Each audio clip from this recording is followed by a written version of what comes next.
Good morning. আজ রবিবার। ঘুম ভাঙতেই দেখলাম আকাশটা মেঘে ঢাকা। ধীরে ধীরে দিনটা শুরু করলাম। কোনো তাড়া নেই, শুধু নিজের মতো করে একটা শান্ত সকাল। রবিবার মানেই আমার কাছে একটু ধীরে চলা।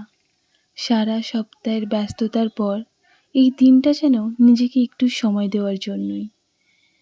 দৈনন্দিনের যে সমস্ত ছোট ছোট কাজগুলো আমার থাকে সেগুলোও সেরে ফেললাম। তারপরেই সকালের ব্রেকফাস্ট, সেটাও করে ফেললাম। তার কিছুক্ষণ পরেই শুরু হয়ে গেল টুপটাপ বৃষ্টি। বাইরের দিকে তাকিয়ে মনে হচ্ছিল প্রকৃতি যেন নিজের মতো করে একটা গল্প লিখছে। বৃষ্টির শব্দে চারপাশটা আরও শান্ত হয়ে গেল। মেঘলা আকাশ আর বৃষ্টির এই আবহাওয়া পুরো দিনটার অনুভূতিই বদলে দিল। আজ কোনো বড় পরিকল্পনা ছিল না, তবুও দিনটা বেশ ভালো কেটে গেল। হয়তো সুখ মানে সবসময় বড় কিছু নয়, কখনো কখনো এক বাটি মাংসর ঝোল ভাত, মেঘলা আকাশ, বৃষ্টির শব্দ আর শান্ত একটা রবিবারই যথেষ্ট দিনটাকে সব থেকে সুন্দর করে তোলার জন্য।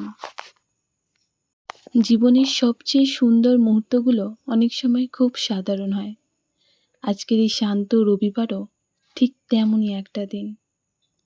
তোমাদের সঙ্গে আবার দেখা হবে আমার পরের ব্লগে। যদি তোমাদের এই ব্লগটি ভালো লেগে থাকে তাহলে অবশ্যই আমায় জানিও। আমার চ্যানেলটি সাবস্ক্রাইব করো, লাইক করো আর শেয়ার করতে ভুলো না। Bye bye.